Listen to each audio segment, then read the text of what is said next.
Salut à tous, merci de votre fidélité, ravi de vous retrouver sur Direct Course, votre émission quotidienne sur canalturf.com. On va évoquer ce programme du mercredi 21 juillet. C'est l'hippodrome de Vire qui nous accueille pour un tiercé écarté quinté plus. Nous évoquerons donc cette épreuve. Je vous transmettrai également quelques informations concernant ce programme en Réunion 1. Sur l'anneau normand, l'hippodrome de Vire, c'est un anneau corde à droite. Sachez que la ligne droite est relativement longue et les attentistes ont parfaitement les moyens de revenir disputer les toutes premières places.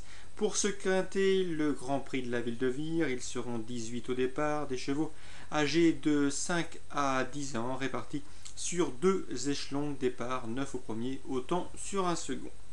A priori, dans cette épreuve, nous avons trois bases assez fiables, à commencer par le numéro 1, Risky Gentil. Certes, c'est le moins riche du lot, mais il a des circonstances atténuantes, il n'a que 5 ans, affronte ses aînés, et Pierre Lévesque, son entraîneur driver, s'est toujours efforcé de le ménager. Le cheval, en dernier lieu, s'est très bien comporté, puisqu'il s'est imposé, et ce, avec la manière. Il a bien gagné sur l'hippodrome d'Anguin. Auparavant, il avait été malchanceux sur l'hippodrome de Vincennes. C'est un cheval qui vaut assurément un lot comme celui-ci. Il a été préservé, comme je vous le disais. Le cheval arrive désormais à maturité à l'âge de 5 ans. Souvent, la méthode Lévesque que de les faire vieillir. Quoi qu'il en soit, ce numéro 1 devrait vite gonfler son compte en banque. Lui qui compte 112 000 € de gains devrait vite gravir les échelons. Ce sera mon favori. Ensuite, on citera le numéro 9, Kilian Joyeux, autre cheval de qualité. Il est sous la férule de Franck Harel.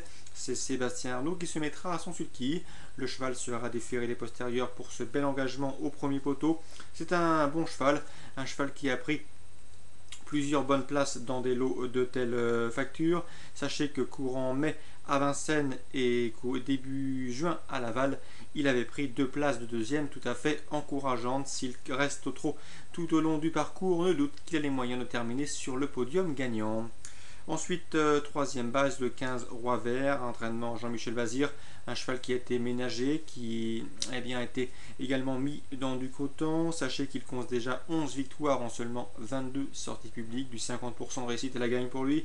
Et sachez également qu'en 2010 et au cours depuis le début de l'année, il compte 4 victoires en seulement 5 sorties publiques en cours de cette année 2010. Bref, en dépit de son rendement de distance, a priori, c'est l'une des toutes premières chances du deuxième échelon. Donc le 1, le 9 et le 15 constituent a priori 3 points d'appui assez fiables pour ce quintet intergénération. Ensuite, pour les places et pour une belle cote, je me méfierais beaucoup du numéro 4, Carasse Rose. C'est un cheval qui a toujours montré de la qualité, souvent remarqué dans des lots de pareil acabit.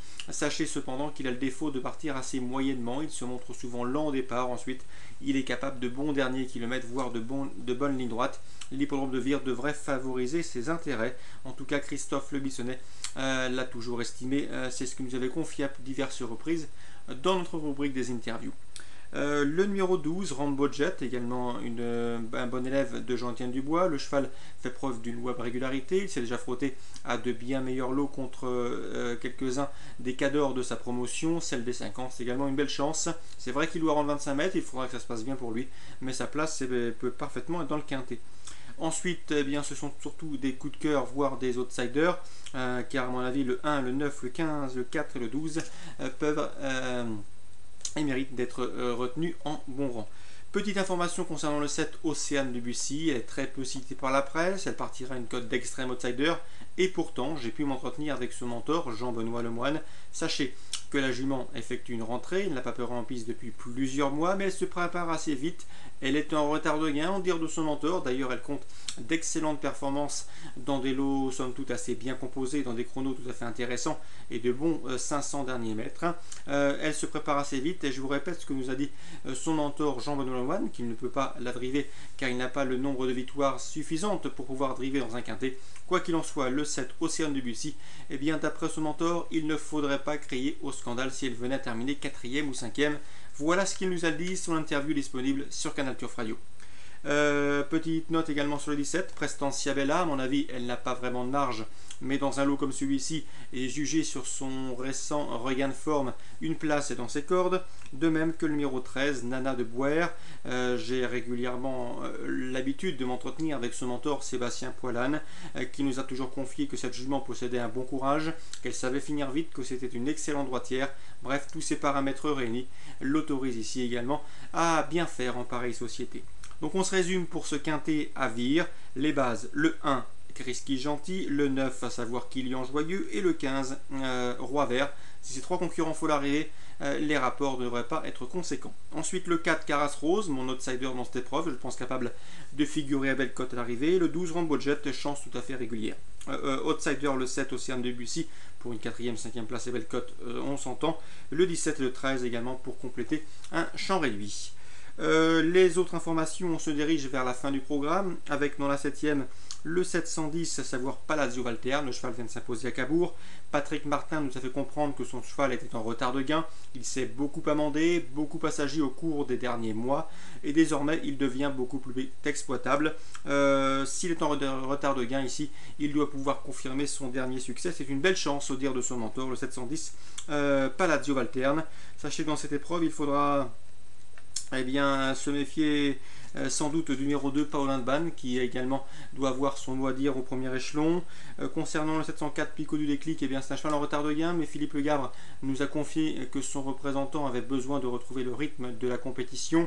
Il devrait prendre de l'argent au cours du 2e semestre, mais dans l'immédiat, méfiance, ce n'est pas un choix prioritaire. Donc on fera confiance au 710, Palazzo Valterne, pour un jeu simple, voire pour une base couplée. La 8e, également une information à mon avis intéressante, puisqu'elle est non seulement spéculative et verrouillée. C'est le 805 Odyssée du Bosque, présenté par Philippe Le Gavre. La jument vient de se produire à diverses reprises dans des sociétés beaucoup plus, en tout cas dans des lots de meilleure facture. Elle est en pleine forme. Que dire de plus que le parcours ne devrait nullement la déranger, un bon numéro auto-start. Bref, pas mal d'atouts dans son jeu. J'ai senti un Philippe Le Gavre relativement confiant. D'ailleurs, de ses 3 partants du jour, c'est sa meilleure chance, et pourtant elle partira sans doute à une cote sans doute assez intéressante. Donc une information spéculative pour un coup de poker que ce 805 Odyssée du Bosque, qui peut parfaitement en étonner plus d'un, d'autant que le 813 Pop Trop, qui partira sans doute favori de cette épreuve, est loin d'être un coup sûr, puisque ce cheval est certes un petit peu en retard de gain, mais également très caractériel et jamais à l'abri d'une incartade. Donc les informations pour cette réunion 1 à Vire en ce mercredi, on fera confiance au 710 Palazzo Valterne et au 805 Odyssée du Bosque. Voilà pour les informations de ce mercredi sur l'hippodrome dormant de Vire. Concernant tous les autres pronostics, que ce soit à Dieppe en réunion 2 ou à Vichy en réunion 3, vous les retrouvez dans notre rubrique des pronostics. Vous le savez, ils sont gratuits et chaque jour peut vous permettre de toucher de belles sélections, mais également de jolis trios. Vous en avez désormais pris l'habitude. De très bons jeux à tous. N'oubliez pas notre concours de pronostics, il est gratuit et peut vous permettre de gagner chaque fin de mois, mais également en fin d'année, de très jolis chèques cadeaux. Très bons jeux à tous, bonnes vacances si vous avez la chance de l'être, et on se donne rendez-vous demain pour une nouvelle émission.